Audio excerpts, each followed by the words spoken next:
Web Summit Rio 2024 is happening and Monica Long is doing some appearances on stage. I've got all kinds of clips from her speaking on stage, all about crypto, some about Ripple, and all kinds of different things. So let me go ahead and play this. We'll go through them. We'll give you some context. We'll have a little bit of fun and check this out. And this is something that brings more attention. How do you see these big events this year, along with the halving that is also coming up in a few days? How do you see these trends being developed in terms of institutional adoption in general and in terms of retail adoption? Yes. So at Ripple, we have focused our entire business all along on institutions. So we've been at it for many years, working with primarily banks and other types of payment companies around the world to use blockchain as a layer or a new infrastructure to make global money movement a lot more efficient. And we certainly have noticed in the past few quarters here, a much stronger lean-in from banks around the world in markets where the government has provided clarity of how to regulate crypto assets, like here in Brazil. There's certainly a much stronger liftoff. Hong Kong be another key market in that regard. I think one of the things that's interesting is that we're not done yet with spot ETFs, broadly speaking, right? Meaning that Bitcoin spot ETF is going to be emerging in other markets. So Hong Kong just recently came in together with Ethereum spot ETF, first one in the world, I would say. Then there's Singapore, there's Tokyo, there's London, there's Europe. A lot of financial sort of institutions I'm talking about are like, why should the US have all the fun, right? So they're basically all sort of wanting to engage with that, and I think which is going to have an impact. But I think also, CF Benchmarks, for instance, recently actually issued a GameFi index, right? And the GameFi index obviously is not an ETF yet, but they basically put a basket of 20 gaming-related tokens, which basically is just the beginning of another level of institutionalization. Yep. Because, of course, these tokens don't trade millions. They trade hundreds of millions of dollars a day. I mean, like Ripple, for instance, as well. You could totally imagine that Ripple would also maybe be an ETF, right? There's ways in which these systems are included. So now the institutional adoption gives it that credibility. And of course, the regulators can no longer ignore it. Some of them want to, and actually the ones who don't and actually are forward are winning. So in the case of Hong Kong, most people wouldn't even utter the word Web3 in Hong Kong 2-3 years ago, right? It was like, Hong Kong, Web3, who cares? And today, it's synonymous to Web3 almost, right? It's Dubai, Hong Kong, like it's the competition between those two places as the leading centers. All right, that's the CEO of Amoka Brands, and really great opinion. I just wanted to keep that there because, I mean, the guy said it perfectly. And I do think you are seeing all of these markets wanting to kind of rush to be the first now, right? You have this Ethereum ETF being approved in Hong Kong. That's exciting for, the Ethereum ecosystem. And, the US seems to be doing some investigation there. I don't know what's going to happen with Ethereum, guys. I really don't. I wish the founders of Ethereum weren't such a-holes and tools, right? Joseph Lubin and Vitalik Buterin. I don't love those two people for what they've said about Ripple and how they point out, that Ripple's done something wrong when they, in fact, did some shady shit, right? Like, I just can't get there with that. But it'll be good for the entire ecosystem. Obviously, if Ethereum does well, other alts, in the ecosystem will do well as well. So it's like my conscience says screw those guys. My wallet says, let's make some money. Who's winning? And so in Web3, we just see it as a data point every day. And so it feels volatile, but I actually think it's just the flavor of capitalism. I think to the key point of is regulation orthogonal with the original purpose and mission behind cryptocurrency and blockchains, which to me, it means an internet of value. It means greater inclusion, more access for more people, more affordable financial services. I'm coming at it from a financial services lens. And I really strongly believe, I think a lot of us in the industry believe that clear regulation will accelerate the long-term vision, because it's about applying sensible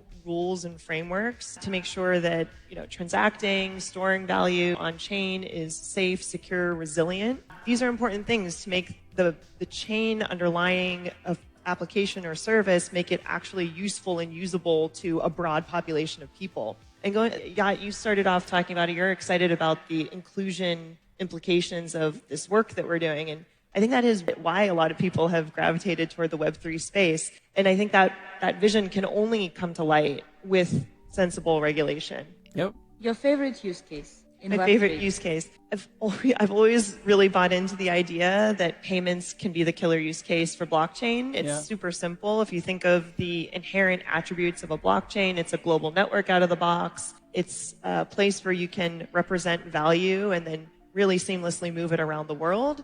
in a very transparent way. And you can have proof of the transaction settlement within seconds in many cases. And so if anyone has sent money internationally, this is an international crowd, it's slow, it's expensive, you don't know if your money reached the destination, you don't know what your all-in costs are. It just seems like this is not how it should work in the year 2024. So I'm still a really strong believer that payments can be a great starting point for the broader, to really redesign and modernize the financial industry more broadly. Payments are the biggest use case in crypto, right? It's not AI, it's not metaverse, it's not DePIN, it's payments, right? Because everyone needs to send money to somebody eventually, right? And this is really cool. I said this in the last video, but Alex Becker has a great community called Neo Tokyo, and they get a lot of early investments, and I have some opportunities for Cryptonaires members to get into those early opportunities. Like, if you're not a VC and if you don't have a lot of connections in crypto, this is going to be a very unique way for Cryptonaires members to get into some early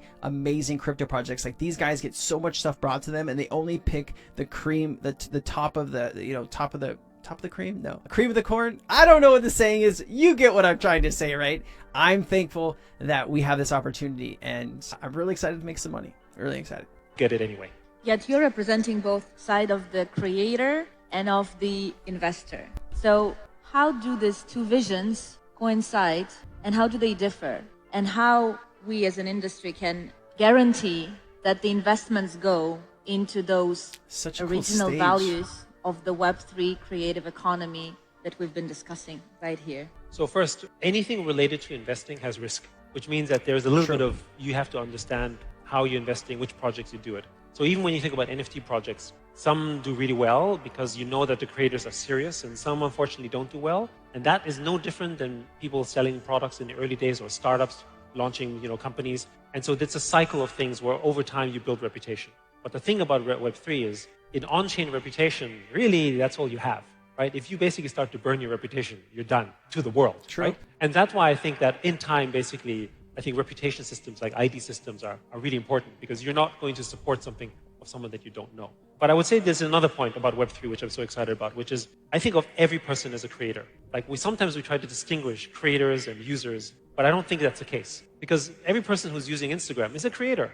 right? You're spending, maybe it's not the same kind of creativity. Maybe you're not a musician. Maybe you don't know how to paint, but you're still being creative in your function. There were some studies that showed that children are born creative. The majority of children are born creative, and it's only over time after going through school and the education system and everything that you actually lose your creativity. In fact, 91% of children can solve problems creatively based on this study, and by the time they're adults, only 2% stay creative, right? Which is kind of similar to when you think about entrepreneurship as a ratio, right? But in Web3, we can finally actually fully embrace our creativity in multiple diverse ways, which to me is the necessary superpower, because classic labor is not necessary with AI, right? The work of our minds is going to be more valuable than our physical labor, for instance, right? And the work of our minds is anyway creative in nature. So I think of Web3 as empowering not just creators, but everyone, because we're all creators. Yeah, I totally agree. Imagine if you can be part of it, right? This is the credo of this industry.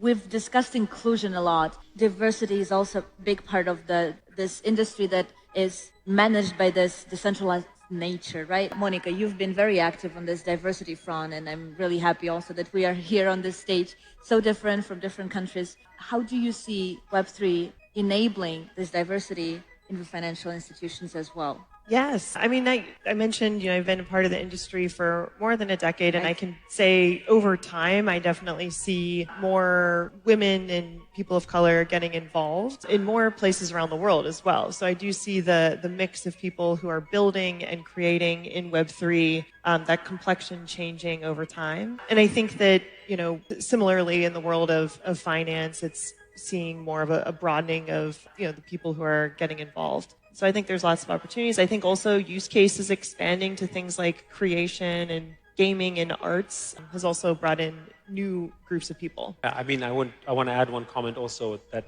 pre-Web3, so the technology companies out of Vietnam or Philippines or Latin America would not normally have VC opportunities. It was usually around Silicon Valley or the US. Yeah. And Web3 companies all the way from all over the world that would normally receive funding are all magnets and targets for this. So again, the diversity extends into $1 million plus over time. But I believe... Let's play the last clip from Monica here. More important place for us all to focus is on real world utility for the assets. And that's what's going to drive long-term value and stability and liquidity for all the assets in crypto. But I will say, like, for Brazil, this is a place where we are seeing really ripe ground for that kind of development. You have a government that has embraced and given clarity around virtual assets. You have a vibrant developer community, and you have traditional finance banks like Itaú embracing it. So that's the mixture of the right breeding ground for crypto. Thank you. Thank you, and thank you, Brazil. Love thank to see you it, right? You know, Brazil, great country. I've been there 5 times. My wife's from Brazil. I have family, you know, my wife's family that's in Brazil. They support the channel. And so if you're watching and you made it to the end, I really appreciate you. Guys, if you are not subscribed to the channel, we are growing the channel. It's so amazing because it's all happening because of your support. I just want to thank you from the bottom of my heart for all of that support. And if I could do anything for you, please let me know. I'll see you next time. Aloha. Monica Long is on the stage at Summit in Rio 2024 with founder and co-founder